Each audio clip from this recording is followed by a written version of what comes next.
Lord, salamat at ginising mo ako sa araw na ito. Lord, I thank you for this brand new day. Thank you for waking me up. Salamat at nagising ako, Panginoon. Maraming salamat sa napakagandang gising ko na ito. Tatanggapin ko po ito as another form of blessing. Humihingi po ako ng patawad, Lord, dahil minsan hindi ko nakikita ang kagandahan ng umaga at araw. Hindi ko nakikita ang mga bagay na ibinibigay niyo sa akin. Mga bagay na dapat maganda ang effect sa akin. Since na sa problema ako nakatingin, hindi ko po ito lahat nakikita. Kaya ngayon, Lord, mas magkukonsentrate ako sa mga biyaya niyo sa akin.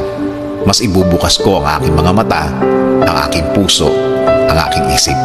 Mas hahanapin ko ang kagandahan ng araw at kagandahan ng sitwasyon. Sa ganda ng mga bagay na inilalagay niyo sa aking buhay.